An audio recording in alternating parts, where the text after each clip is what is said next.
جل صاحب یہ ہے کیوں یہ معاملہ، یہ چین کی طرف سے اتنا شدید جو رد عمل ہو رہا ہے ہندوستان کی افواج کی طرف، اور یہ چین کے 4,000 سے 10,000 فوجی جو ہیں وہ اس وقت بتایا جاتا ہے کہ ہندوستان کے کنٹرول ٹیریٹری جو ڈکلیئر ٹیریٹری ہے اس کے اندر کئی کلومیٹر اندر آتے چلے جا رہے ہیں. یہ کیا چین کرنا چاہ رہا ہے؟ کیسے آپ ہمارے ویورز کو سمجھا پائیں گے کیا ہو رہا ہے؟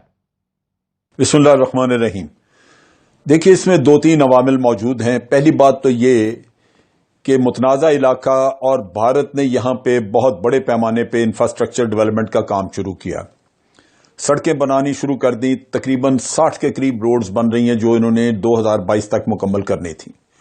اس کے ساتھ ساتھ برجز انہوں نے بنائے ہیں، ایک ایئر اسٹرپ وہاں پہ بنائی ہے. اس کا مطلب یہ ہے کہ چائنا کو یہ انڈیکیشن مل گئی کہ بھارت یہاں پہ اگریسو ڈیزائنز رکھتا ہے، اپنا بلڈ اپ کرنا چاہتا ہے کسی وقت کے اوپر. یہاں پہ ایئر کرافٹ یہاں سے آپریٹ کریں گے، سڑکیں بن گئی لہٰذا یہاں پہ گنز آ سکیں گی، یہاں پہ ہر طرح کا ملٹری اکوپمنٹ لایا جا سکے گا. لہذا یہ ایک ایسا امر تھا جو کہ جس نے الارم کر دیا چین کو کہ یہ کوئی پرماننٹ قبضہ رکھنا اور یہاں پہ کچھ اگریسو ڈیزائنز موجود ہیں.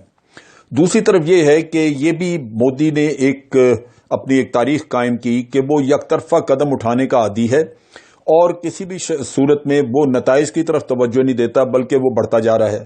جب آرٹیکل 370 انہوں نے ختم کیا اور یونین ٹیریٹریز بنانے کا اعلان کیا تو لداخ کے بارے میں آپ کو یاد ہوگا کہ چائنا نے بڑا واضح الفاظ میں کہا کہ جناب آپ ہماری سوورنٹی وائلیٹ کر رہے ہیں، لیکن بھارت نے اس کو رد کر دیا. اب اس کے بعد جب سی پیک کا قصہ آیا تو بھارت نے وہاں پہ مسئلہ کھڑا کیا کہ جناب چائنا ہماری سوورنٹی وائلیٹ کر رہا ہے. آپ ڈیم بنانے لگے تو پھر بھارت نے یہ مسئلہ کھڑا کر دیا. سو یہ ایک سلیکٹو قسم کی مورالٹی اور سلیکٹو قسم کی سوورنٹی کا قصہ جب سامنے آیا تو چائنا کو یہ واضح ہو گیا کہ بھارت اپنے معاملے میں تو سوورنٹی کو دیکھتا ہے لیکن دوسروں کی سوورنٹی کو پامال کرنے کے لیے تیار بیٹھا ہے. جس علاقے میں چائنیز آگے آئے ہیں وہاں پہ تیسرا جو ایک پریشان کن وہاں پہ مسئلہ نظر آتا تھا وہ یہ کہ وہاں پہ تقریباً 8 کلومیٹر کے فاصلے پہ اگر ایریل ہم لیں وہاں سے اس کو ماپیں تو تقریباً 8-9 کلومیٹر کے فاصلے پہ کراکورم ہائی وے ہے جو پاکستان کی جو آپ کہہ لیجئے کہ چین کے ساتھ ہمارا بیسک لنک ہے اور سی پیک آگے بن رہا ہے وہاں پہ. تو ان حالات میں چائنا جو یہاں پہ اتنی بڑی انویسٹمنٹ کر رہا ہے اور ایک اس کو اسٹریٹجک رستہ مل رہا ہے جو وہاں پہ اپنی اگر ساؤتھ چائنا سی میں اس کی آئسولیشن ہو تو اس کو باہر اوپننگ آپ دے رہے ہیں. بالکل صحیح ہے. جن صاحب بڑا امپورٹنٹ پوائنٹ ہے آپ کو لانے دیں.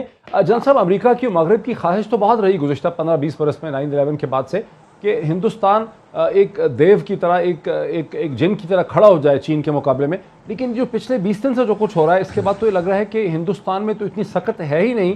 جس طرح سے چینی دھکا مار رہے ہیں ہندوستانیوں کو، ہندوستانی دھکا کھا رہے ہیں، اس سے تو نہیں لگ رہا کہ ابھی ہندوستان میں کوئی اتنی سخت ہے. یہ ٹھیک ہے کہ ہندوستان میں سخت نہیں، اور آپ نے دیکھا کہ 5 مئی کو یہ انکرشن ہوئی اور اس کے بعد سے آج دن تک کوئی ایسا بیان، پہلے تو بیان کوئی آیا ہی نہیں تھا. اب انہوں نے جس کا آپ نے حوالہ دیا کہا کہ جناب ہم 1 انچ بھی پیچھے نہیں ہٹیں گے. بھائی تیرے پیچھے ہٹنے کا تو قصہ ہی نہیں ہے، قصہ تو آگے جانے کا، ان کو نکالنے کا، اس کی بات نہیں کر رہے تو وہ تو ان سے ہوگا نہیں. اب چیز یہ ہے کہ اس میں جہاں تک سی پیک کو سٹال کرنے کا چکر تھا یا آپ گلگت بلتستان پہ اگر کوئی نگاہ رکھی ہوئی تھی تو اس میں تو امریکہ کی مرضی شامل تھی. آپ کو یاد ہوگا کہ امریکہ نے پہلے کبھی بات نہیں کی تھی لیکن اس کے بارے میں انہوں نے کہا تھا کہ جناب یہ سی پیک تو گزر رہا ہے وہاں پہ ایک متنازع علاقے میں سے. یہ آپ کو ذہن میں رکھنا چاہیے کہ امریکہ کسی نہ کسی شکل میں اس معاملے میں انڈیا کو سپورٹ کرے گا. Very interesting. لیکن اصل قصہ یہ ہے کہ کیا امریکہ اس کو بعد میں یوز کر سکے گا جہاں انڈیا کے پاؤں جو ہیں وہ لرز رہے ہیں، وہ نہیں کر رہے.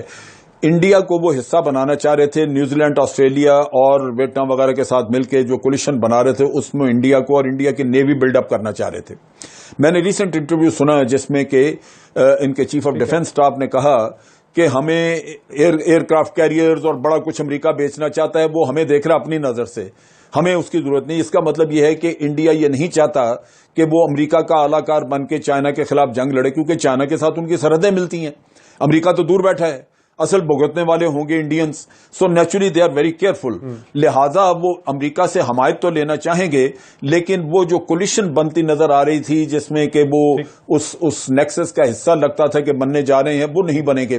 دوسری طرف یہ ہے کہ پاکستان کو چونکہ رشیا کی حمایت ملنی شروع ہو گئی، تھوڑا سا پیچھے آپ کو لاؤں. جن صاحب کیا آپ یہ کہہ رہے ہیں کہ کیا آپ یہ بھی کہہ رہے ہیں کہ ہندوستان کی طرف سے، کیا آپ جن صاحب یہ بھی کہہ رہے ہیں کہ ہندوستان کی طرف سے جو ایک جارحانہ ایگریسو سٹینڈ تھا سی پیک کی طرف، گلگت بلتستان کی طرف، تو چین کے اس ایکشن سے چین نے انڈائریکٹلی ہندوستان کی ملٹری اسٹیبلشمنٹ کو اور پولیٹیکل اسٹیبلشمنٹ کو ایک پیغام بھی دیا ہے کہ hands off Gilgit Baltistan and CPEC? یہ اس کے ساتھ ڈاکٹر صاحب جو بڑا اہم کام انہوں نے کیا ہے، بڑا اہم کام کیا ہے، وہ یہ ہے کہ انڈیا اگر طاقت سے نکال نہیں سکتا، ایریا کو کنٹیسٹ کر رہا ہے، تو اس کے پاس ایک ہی آپشن تھی کہ وہ جائے یونائٹڈ نیشن میں.